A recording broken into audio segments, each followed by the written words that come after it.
My parents were landscapers for the film industry. And part of what that entailed was spending a lot of time outside watering plants in the heat, which sucked, honestly. But while I was out there watering plants, I had a lot of time to just kind of look around at things and kind of observe nature. And so being able to spend time out there and realizing, how much complexity is just in this little area around you. Like you could be watering a bush and there's like a bird in it, a bug, and there's water and soil and all these things. And it was so interesting just to kind of see all of these systems and then they're just everywhere and realizing that it's all so interconnected. So as I got older, and kind of started getting into food, my mom was really cool. She really liked wine. And as I got older, she would let me smell it. And eventually she would let me taste the wine. And then we would kind of try to talk about it. Like we didn't know. She wasn't fancy. They weren't buying fancy bottles. It would just be like, bottles of J-Lore or whatever. But we'd figure it out. And that was really interesting, like finding that connection then between like food and texture and flavors and aromas.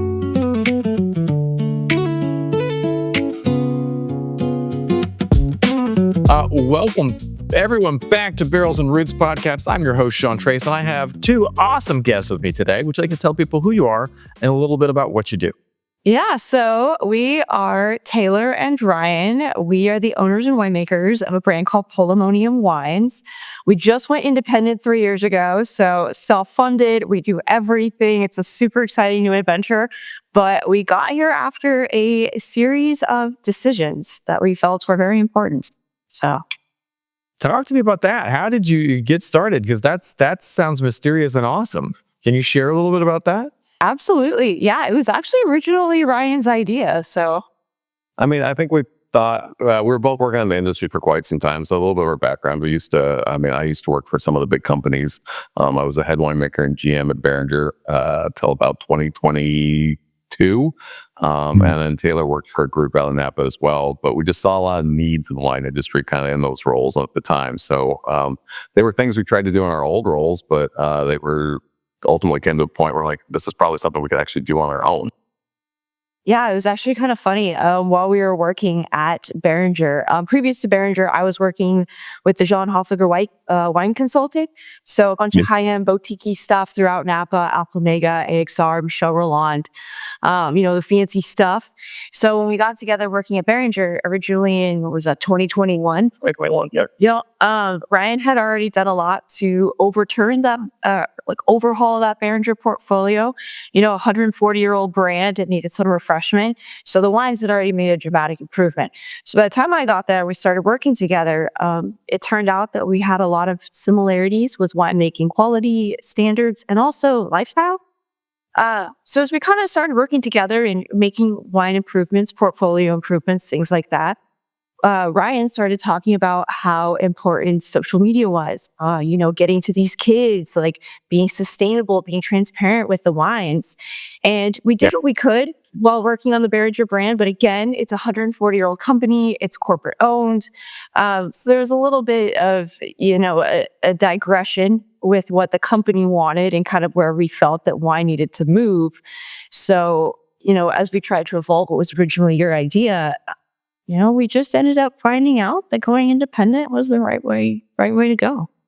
That's awesome. Yeah. It's awesome too, because I want to, and you know what? Everyone does what they do because of the reasons they do it. But I love that you guys are seeing that wine, the industry, the world is changing. And to reach people, you have to look at it a different way, And I think that you can't try to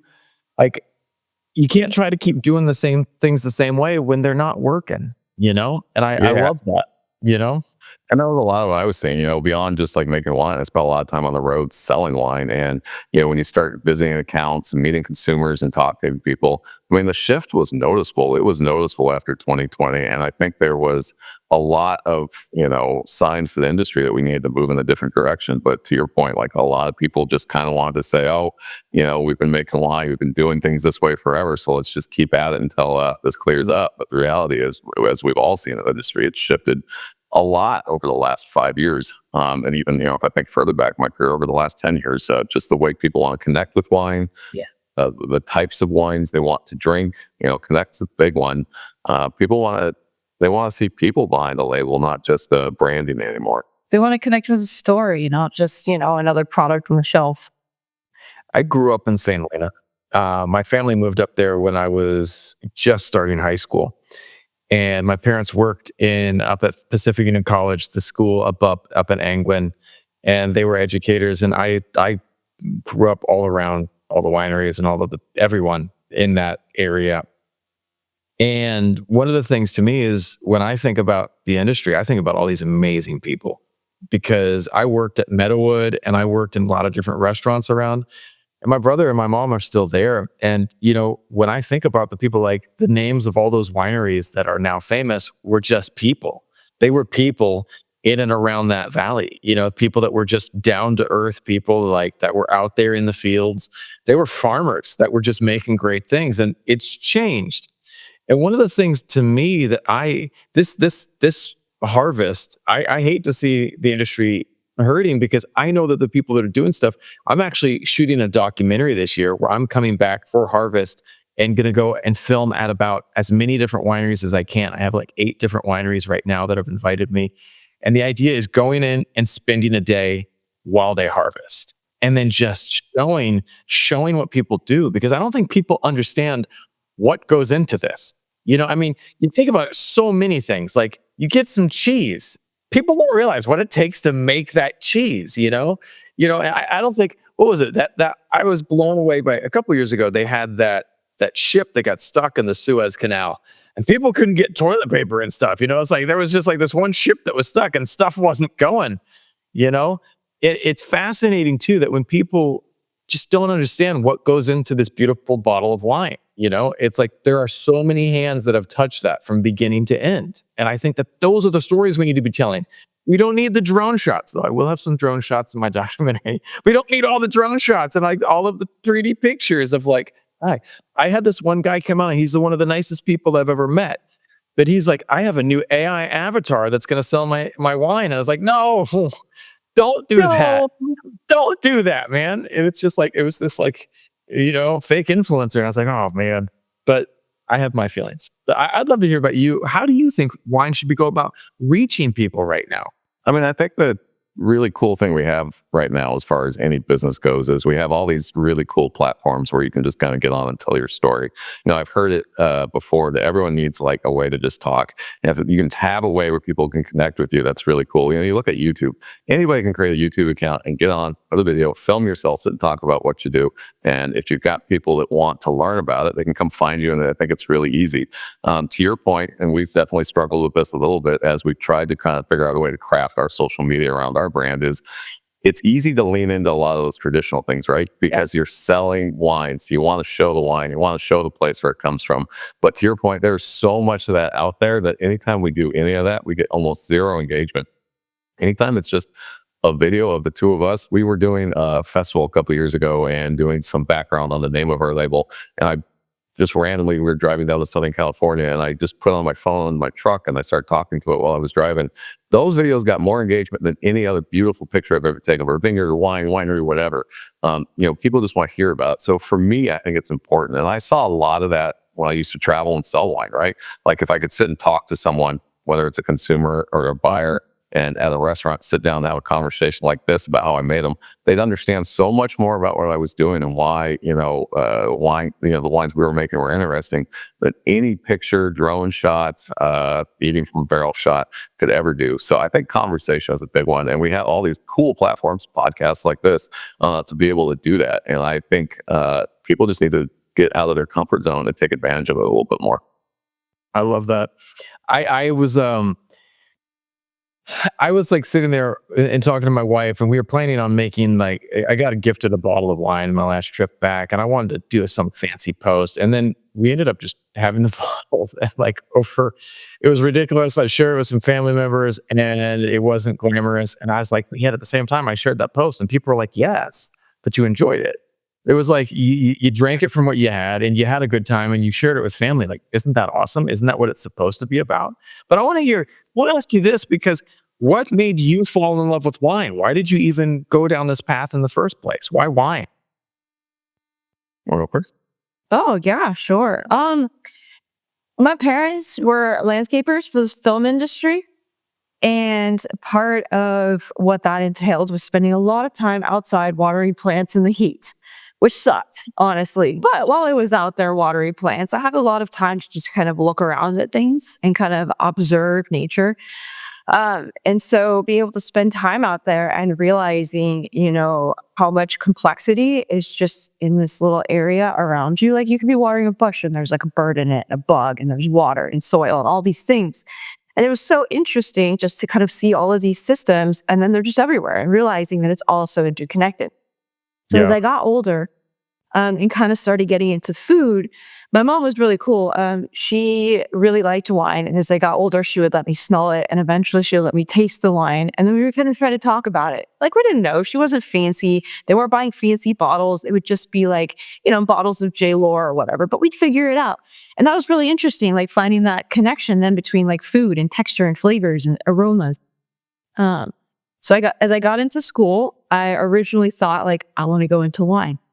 But like I think a lot of people, when I read about what it took to get into the wine industry, particularly in such, high level places as Napa and Sonoma, I got turned off. I was like, I have to be related to somebody. I have to be so rich. I have to be connected. Like it's so competitive. It's so cutthroat. And I was like, you know what? I can't do this. I don't know anybody. I'm not rich. So I ended up taking a different track and getting really interested in sustainability. And I eventually ended up transferring to UC Davis to study plant sciences and genetics. And while I was there, it was incredibly interesting to learn, again, more in depth about plant systems and all these different interrelated patterns and connections. And while I was there and kind of thinking about where my schooling would lead me, I realized that I did not want to go grow soybeans in the Midwest. So I went home to LA for a while and sat and I was like, what am I going to do with my life? And while I was sitting there over the summer, just kind of like watching time creep by, I was like, you know what? I got nothing to lose. So I answered an ad for a lab assistant up in Sonoma. And because I went to UC Davis and I had lab experience, even though I didn't have wine experience, I didn't even know how to swirl a glass. They hired me. And it turned out that my heart was right all along. Because once I got into that wine industry, and again, seeing the interconnectedness, the patterns, like everything's constantly changing. And to your point earlier, like all of these passionate people, I was like, I'm hooked. This is it. This is where I'm building my career. And now it feels like this happened last week, but it's been 12 years. And every day feels fresh. So there you go. I love What about that. you? Oh, yeah. Done well. I grew up in a farming family, so harvest was always something natural for me. My family had a walnut ranch in Kingsburg in the Central Valley, and I really enjoyed agriculture. I started working down the ranch when I was probably 8 or 9, and then kind of continued on from there. And when it was time to graduate from high school and go to college, I had a lot of options, obviously, at that stage to go run ranches and stay in farming. But I really was into science and wanted to find some blend there. So I started off with a ag business major, not really knowing what I wanted to do, and got into my first semesters of classes and absolutely hated it. It just was not my thing. It was not for me, and kind of explored some more the science side of things and took a whole bunch of intro classes in our agriculture department and just kind of stumbled upon enology. My family was not into wine, not drinking wine. My grandparents were the typical Behringer White Zinfandel consumers, so it's kind of weird eventually working there, kind of coming full circle. And I met a lot of people I really loved and enjoyed the subject quite a bit, and just kind of kept taking more classes. And before I knew it, I think it was a year in, I changed my major. So I studied. Well, that was basically how I got into it. But for a big part of me, it was that blend of science and agriculture, kind of getting to share something at the end of the season. It was always cool in October and November, after we got done harvesting walnuts, to go over to the neighbor's house, bring a big giant bag of walnuts. They'd give us a giant couple boxes of grapes or whatever they were farming that year. And for me, that was always a very enjoyable experience. Wine was kind of like the ultimate of that. It's one of those things that we kind of get to do where we make, and you get to give it to someone, and you've got this whole world out there that you're part of their birthday, you're at their anniversary, they're whatever the heck they're celebrating, you're there, part of it, giving it to it. So for me, it was always something that not only intrigued me from a science perspective, but kind of tying back to the agriculture background I had. So I love that, man. Was there a glass that kicked it off for you, a bottle that kicked it off for you, that was like the one that was just like, this was the one? Was there a certain vintage, or like you had this bottle, you're like, oh man, that was the one that was like started that love of affair with wine? There's been a few for me over the years. You know, when going to Fresno, Paso Robles was the closest we had to a wine area, and so that was the first areas I explored quite a bit. And Justin, the winery out there on kind of the far out wineries, was just kind of growing and getting popular. So their bottle of isosceles was one of the first wines I had that was, you know, things I was reading about, right? So I mentioned, you know, my family growing up didn't drink a lot of fancy wine. So reading about Bordeaux's and Bordeaux blends and things like that, and trying their isosceles, which is a blend of, you know, their estate, was kind of the first thing. It was like very complex wine that kind of blew my mind, very layered. And it was one of the first kind of, I would put, fine wines I ever had. Later in life, though, man, I have just really fallen in love with white Bordeaux's. I would say Pavillon Blanc from Margaux is one of those that, you know, you taste a Sauvignon Blanc that it should be light and airy and crisp, and yet they barrel ferment it. You can't taste any barrels in it. So for me, that was a wine I've always spent a lot of my career trying to understand. And we've worked really hard on some of the wines we make to do similar things, in the sense that, like, you can take this very light, airy, crisp wine and make it a very heavy way and still have it kind of be that light expression of minerality. So, you know, for me, it's always that challenge. You kind of trying to put wine in a box, and then you taste those wines that don't fit it. And it's, you just want to, for me, I want to, you know, take it apart and figure it out myself. It's like chasing that high forever. Yeah. Yeah. Right. I gotta say, like, for me, it was probably after I'd been hired at Alpha Omega. I'd already worked in Sonoma, New Zealand. So very old school, kind of more rustic style. And then in New Zealand, I was making a very commercial Sauvignon Blanc. I mean, we crushed 250,000 tons. So it was very light, fresh, like fast production. So then when I got to AO, which is like, I mean, we were sourcing from some of the most well-known vineyards in Napa, like in the country, you know, Tokelong, Stagecoach, Howell Mountain, Mount Veeder, like very different caliber of winemaking. And I remember, I don't know, it was 2016, and we had been bottling the Cabernets from 2014.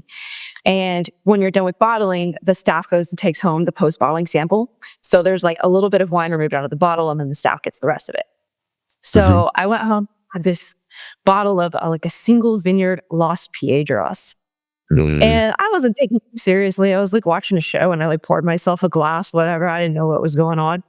And I sat there and took a sip, and I, again, wasn't paying attention. And I stopped, and I was like, wait a second, this is something else. And then I spent the next hour just sitting there, like looking at this glass and smelling it, and like all of the aromas that were coming out of it, and the layers and the acidity and the structure and the balance. And I was just blown away by this glass of wine. I was like, this is a grape. There's nothing in this that tastes like a grape or smells like a grape. Like, this is a whole experience.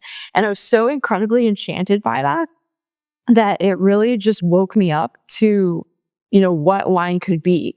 And then ever since realizing like the complexity in just that one site, it opened my mind to all of the other sites. So when you go to Rutherford, you know, you get this strange dusty tannin, or in Mount Veeder, there's an interesting greenness. You know, Spring Mountain, also a greenness, but a very different end of the spectrum. You know, Stagecoach has a ton of power. Tokelon Vineyard has this like particular sandy granularity of the tannins due to the acid. So like, kind of once you realize like how much complexity is in that glass, I mean, that's a girl to do. Right.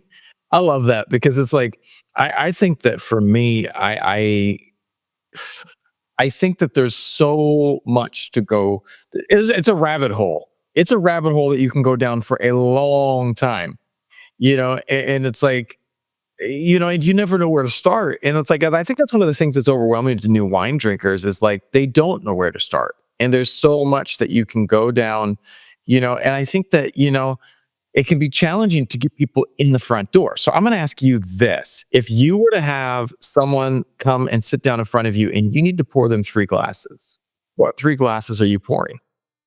I definitely pour them a white, a middleweight red, and a heavier weight red. So let's see, I'd probably go with some kind of a Sauvignon Blanc, because this is my favorite during fermentation, because it's so interesting. I mean, it's so aromatic, right? Like, it's Sauvignon Blanc, wonderful. I'd probably pour something like Pinot. That's a good one, right? Like Burgundy, right? Like you can't go wrong with Burgundy. So there's going to be tons of fruit. There's going to be that middle weight. People love Pinot. It's so juicy and like lush. And then I'd probably pour something big and structured. I'm gonna have to go with the Bordeaux Red, whether it's a Cabernet Franc or a Cabernet Sauvignon. It's a toss up, but I mean, it seems like a simple answer, but there's whole worlds in each of those. I mean, What would you go with? yeah, no, Chardonnay. I love Chardonnay, but I would, well, maybe. One of the things I think I'm so into like wine history, and I love like studying about how wine was made before we were approach how we're making wines. So I'd probably start with something old world. I'd probably do maybe a Rias Baixas, Spanish white, something with a lot. Yeah, something with a lot of acidity and some complexity. Maybe some with a few years on it, right? Like that blows people's mind when suddenly like a white wine's 5 years old. That's the new release. I definitely do New World. I think Pinot's a great one out of California right now. We're kind of entering a really kind of a golden era, I think, in Pinot. In this state right now, so New World kind of show off some of those bigger, fruitier expressions, a different style of wine. And then I'd probably do Southern Hemisphere, probably like Chilean, maybe like Chile. yeah. I mean, I think like showing some of the history of like how wine's been made in different places over the years important. Because exactly what you said, people never know where to start. And I think the one thing people like to do is they like to have their go-to places, right? But with wine, that is, I don't know, I think that's one of the worst things you can do. You should always be exploring and trying different things from different parts of the world. Wine's made everywhere. I think the stat I read once when I was in college is I think it's made 48 of 50 states.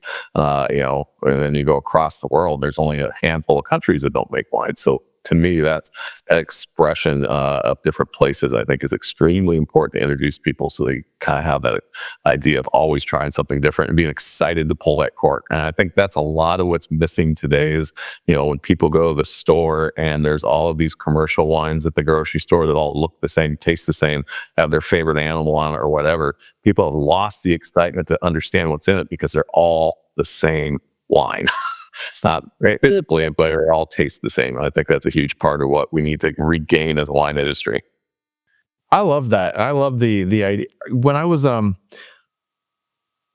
split my time now between California and Southeast Asia, where I live with my wife, and so I'm actually in Vietnam right now. It's 11:24 at night, and I was just back in Napa. I just go back and forth because my mom lives in St. Helena, my brother lives up in Calistoga area, and when we were flying back to the East Coast recently, we flew up over to, we fly from Vietnam to Qatar, and the Qatar up over Europe and down. It was interesting as you're flying along, and I look down and I'm seeing these cities all along in the Middle East, Europe, that are all names of different grapes. We flew over Muscat, and I was like, that's where that varietal's from. You're flying over Burgundy, flying over, and it's like so many different places. And you think about that, and I'm flying over Iraq, and I'm looking down and seeing the Tigris and Euphrates River, and I know that like one of the earliest civilizations was there, and in ancient Babylon they had wine.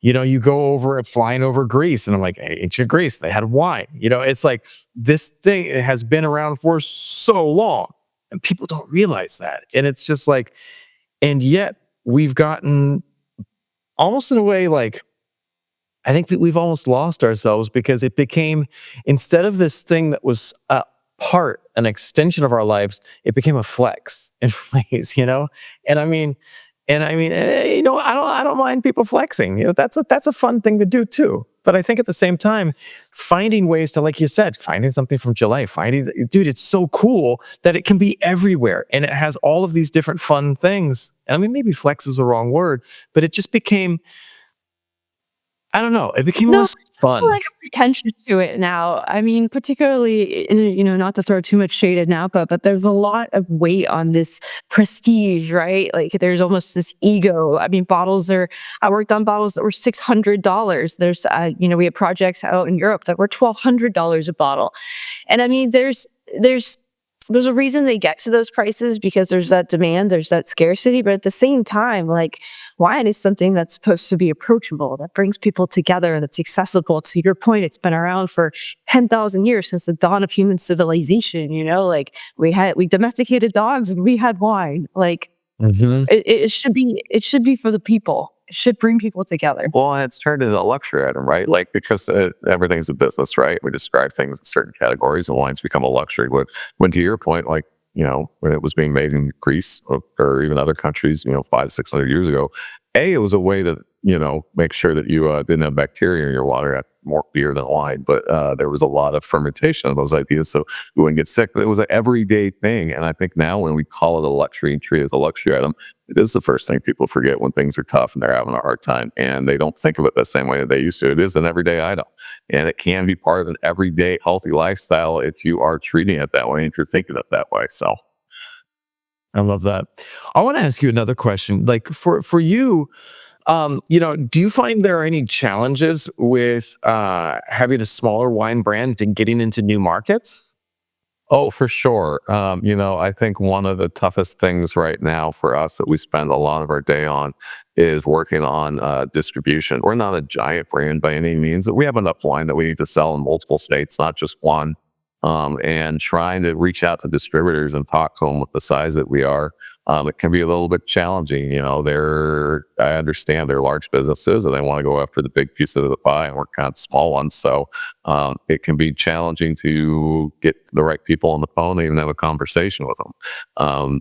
I think the biggest thing that we run into more than anything is, a lot of the way our 3-tier system is set up in the United States really, helps benefit either the larger corporations or larger wineries, because they have such a large market share that's where the push is, and that's where a lot of the focus is. So as a small winery, I mean, we do everything ourselves. Like, if we get a distributor, we're still going in that market. We're still doing the sales ourselves, which is okay. We love it. I mean, that's a huge part of it. But as a small business, trying to travel across the country to sell your wine, it can be a little bit challenging. So it's not set up for, distribution in the United States is not set up for small wineries.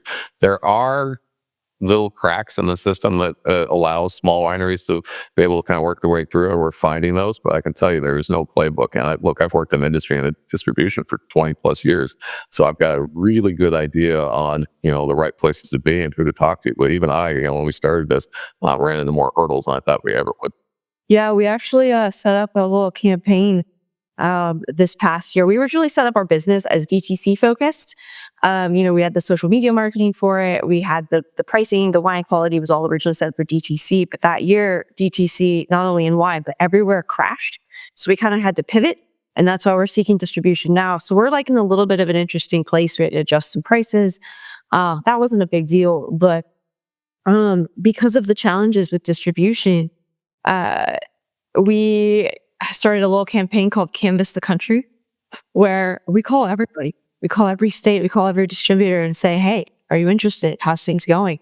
And it's been very interesting because we get so much feedback that they love our story. They love our wine. They love our price. Everything's great. But these distributors, they just went through a big merger. Or, I'm sure you've heard of the RNDC situation in California. Suppliers are getting dropped across the board. So what do they do? Especially particularly suppliers with market share. So the distributors, it's much easier for them. It's much more lucrative for them to take on suppliers that already have market share. So now there's this really interesting competition that's happening. In addition, we also have challenges like, restaurants. Everything's getting more expensive. So people are trying to make their money at the by the glass, with the alcohol. So that doesn't necessarily put a by the glass offering at a good price point for people. So when you come in and buy your dinner, which is already more expensive, now you have a glass of wine that costs $15, $17 a glass. And God forbid that glass comes out a little bit stale or oxidized or something. They're not going to order a second one. So now because of pricing, it kind of moves slower on the retail end. In distribution right now, it has its own challenges. And then even on our side, on the supply side, we have too much wine left over from COVID. The cellars are full. We're ripping out vineyards. So there's these kind of little hangups at each level of the system.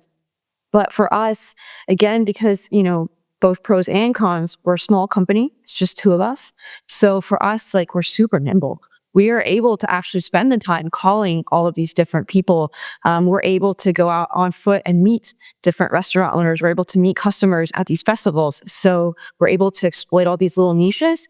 And despite the overall industry challenges that we're seeing right now, we're still able to, see growth. We are selling through. We're selling quite a bit of volume. We are, reaching our goals. Ryan just did taxes last year, and we actually had a growth year. Even though it seemed really challenging, like, we actually grew, and this year we'll be producing more wine. So it is an interesting environment, but there are little loopholes to exploit right now. Yeah, I'd say the flip side of that though is too, being small and actually having our story and kind of what we do. We're also able to get into restaurants. I think I probably couldn't in the back in the day when I was with Behringer, even though we were making really fine wines there. Right now, I think there is a big demand for small wines. So it is connecting, small wineries like us with the restaurants, with the consumers that want it. And I think right now distribution gets in the way a little bit, but we have found ways around it. So. That's awesome. I mean, it's awesome that you guys are finding a way and making a way because, I think that when you have a company that's growing, you have to find different ways to separate yourself out from what other people are doing. And I want to ask you that, like, what makes your wine different from the big brands people usually see? Is it the attention to detail? Is it the care? Or are you just doing things completely different? It's a couple of things, I think. The attention to detail is a big one. But I think the biggest thing for us is one of the reasons we started the wine brand that we have and the way we make wine is I'm always a big believer in transparency. Wine is one of those funny things that when you go to the store, there's a lot of transparency there, but there's also a lot of things that kind of get hidden, right?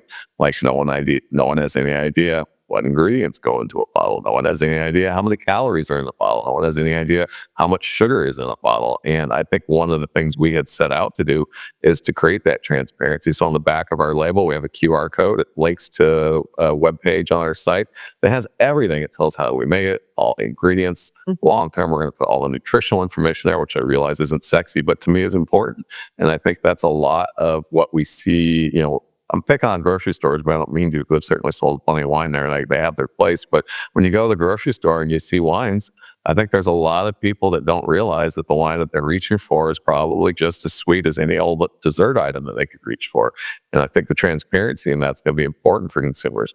The other thing they don't realize is when they reach for that bottle that maybe, 80% of that shelf is some of those larger companies. And there's a lot of consumers out there that want to support small businesses, but it is really hard to look at a label and understand it. So we're trying to be very transparent in what we do. I think one of the things we figured out early on is, when we talk about connecting with younger consumers who maybe haven't been drinking like the previous generations have, is that they actually have a lot of desire for wine. Wine is what they want. It tells them where it's from. You should be able to tell them how it's made.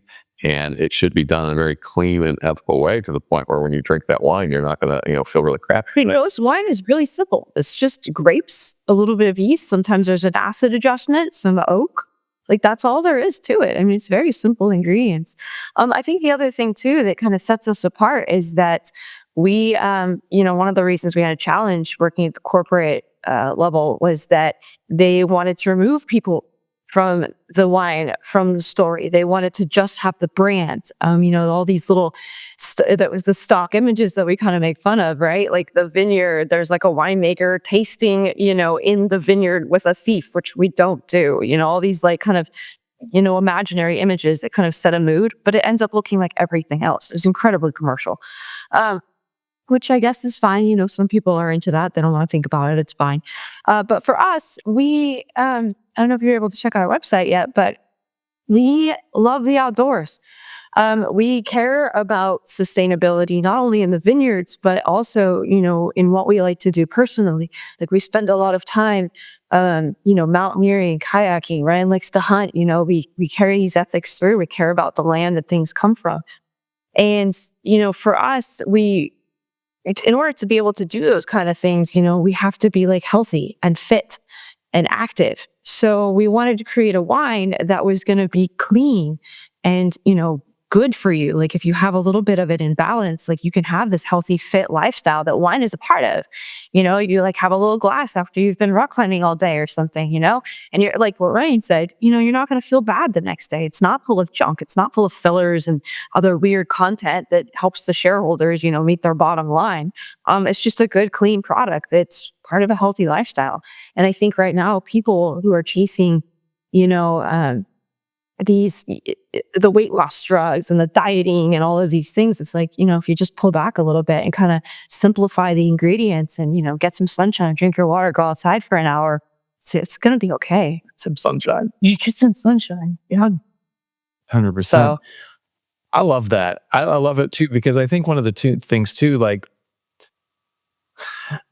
it's about a new, I'm very health conscious as well. And even though I have a wine podcast, like I try to be, I've really been careful about when I drink and what I drink. And like, I love something that can be, I want to be able to have something that just doesn't destroy me after I go to the, so I can't go to the gym and so that I can't, bounce back and feel right. And I think that I had this one wine recently that was made by a friend of mine.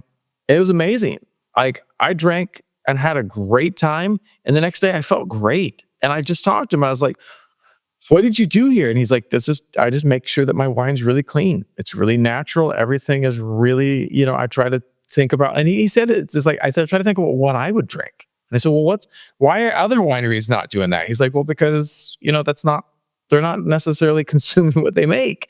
And he's like, well, I really try to think about like, that's one of the things, like this is something I want to drink and I make the things I want to drink. And I was like, that's awesome perspective. But like, I want to ask you this because like, if I walk into a store, how do I even know? Because you said this earlier and I find this is my biggest problem. I go and I look on websites and I'm like, dude, there's so many wines.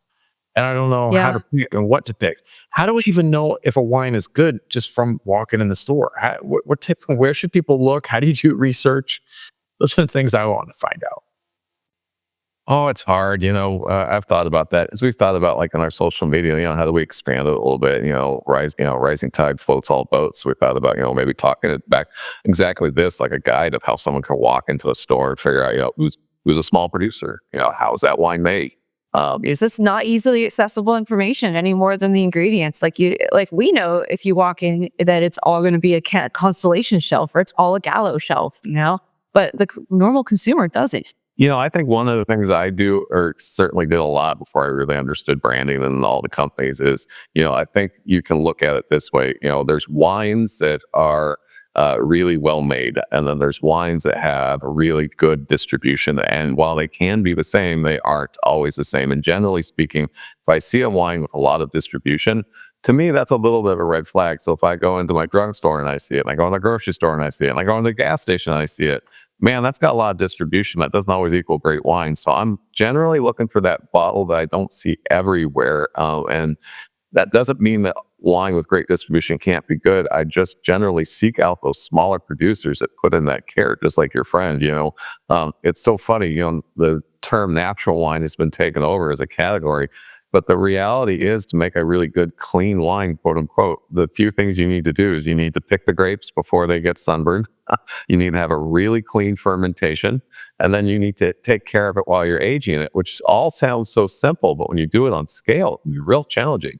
And those are all the little factors that like maybe give you a hangover the next day, a headache, because there's all reasons during the fermentation that those things can happen. And while not all small producers are going to necessarily do that, but you generally find they're going to spend a little bit more time working towards that because it's all they've got. They don't have a million other SKUs they're working on or a whole bunch of wines that they can move things through. So for me, when I'm shopping for wine, I'm looking specifically for regions I know that generally have smaller producers, a little bit more specificity. If you've got an AVA on there other than just California or just a county, that's a good sign that maybe it's not a large wine. And then also, like I said, if you don't see it in every single store, it's another good sign that maybe somebody's put some care into it. That being said, though, I mean, when we worked on Knights Valley for Behringer, that was 120,000 cases worth. Yeah. And that wine was spotless. I mean, we put a lot of work into it. It's a beautiful wine. So just because it's a big brand doesn't necessarily mean that it's a bad brand. So for customers going out and kind of experimenting, I would say don't blow your pocketbook out, but like just try different things. Keep a notebook. I had a notebook for years where I would put the front label of the wine on it and then I would write about it. Like I wouldn't go and buy bottles just to fill it out, but like when I would come across a bottle or have a bottle at a party, I'd be like, "Hey, keep that bottle for me." And there's a fun little trick you can do. You take your wine bottle and put it in the oven at 200 degrees for a few minutes, and it melts the label just enough so you can peel it off. And then I would just put it in a book and just write some notes. Did I like this region? Was it flat? Was it sour, or was it like super fruity and lovely? How did I feel the next day? That's always a good note too. And then once you get to that stage, I think it's important that, everyone loves doing research about the things that they buy and what they're doing, right? Like everyone sees something on Instagram, and of course they're immediately reading about what it's made. It's like clothing. People want to know about fabrics, whether or not. Start learning. The cool thing is on all wine, whether it's big wine or small wine, there's a bottler statement on the back, produced and bottled by, cellared and bottled by something. That is always a consumer's first place to start. Look at that statement on the back of the label and just do a Google search and see what's going into it. Find out who they are. Yeah, see what's put out there about it. I mean, that's a great place to start once you get to that stage. I love that. I love it because it's like an information overload, but there is so much great information if you can figure out where to look and what to look for. And how should someone? Why should, like, in this day and age, why should we still be caring about wine? Why do you think wine is still important at this time? What? Oh man, so many reasons. I mean, there's amazing craft beers out there. Like we're down the street from Russian River, right? Like I can go get a fresh Pliny any day of the week, which is a treat, let me tell you. There's some beautiful beers out there. There's some really incredible spirits right now. Especially some of the bartenders making the cocktails. Oh my gosh, the bartenders right now with the creativity you get with spirits, like all the crazy stuff. We follow a few people on Instagram right now that just do these mind-blowing concoctions. I'm like, this is incredible. But wine, like I think is really special because, you can take these spirits and you can combine them with wood and, herbs and stuff and create all these different things. Beer, right? There's all these different hops and malts that you can do. But I just think that wine is really special in its unmatched complexity.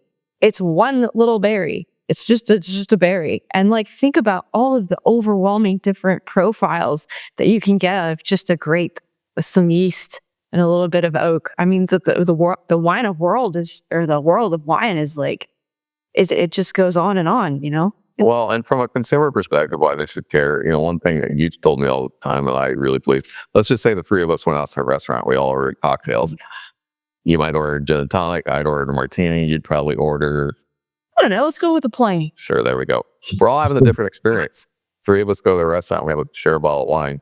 We're all having the same experience together. And I think wine is the unique beverage in that way, right? Like we're going to experience a difference. It's going to maybe taste different to me than you, but we can sit and talk about it. So we have the exact same glass in front of us. And I just don't think there's any other beverage around there that's like that when you think about it. And as special as all those other things are, really cool as they are, man, when you're thinking about an anniversary or a birthday, people aren't going, "Oh, I'm going to bring a cocktail home." They're thinking about wine, and it's still important as a celebration, as a way to bring people together and have something to sit and share and talk about. I love that. And I agree. I think that one of the things that's so special about wine is the fact that it's a shared thing. It's a shared experience. When you get a cocktail, my wife loves cocktails. And then she'll be like, "Oh, you got to try this." But with wine, we're sharing the same thing. We're sharing that bottle and we're experiencing that together. And it's one of the things that I love. And it's something that's special to me. I want to ask you one last question. What are you drinking right now? We want to go. Well, we were just at a festival and we were gifted some wine by some new friends. So we're going to be drinking wine out of Paso, MCV, and we're going to be drinking the Stikima's wines. They're Grenache. They're delicious Grenache that he puts a lot of time and effort into, and farms it. I think a lot of what we drink right now, because of just the business we're in, is friends that are making wine, and we enjoy passing bottles to each other and talking to each other, and being small producers like us, which is really cool. Because there are a lot of us out there, and there's a lot of us that like to help each other, and I think it's super important. So we definitely like to enjoy mostly our friends' wine. Beyond that, we've been in a lot of Spanish whites lately. I think a lot of the Spanish whites at the moment are really kind of coming into their own. I mean, obviously they're making wine for 500 years, so strange thing to say that they're coming to their own. But I think that the Albarino and Vermentino are kind of getting a little bit more notoriety than they used to. But there's a lot of really cool ones coming to the U.S. right now too. That's awesome. Well, where can people go to find out more about you and what you're doing with your wine? Yeah, best place would be our website, www.polemoniumwines.com, and then our YouTube channel. We have a little bit of content there. There's big content that describes what Polemonium is and, kind of some of the branding and the idea behind it. And then obviously our Instagram page as well.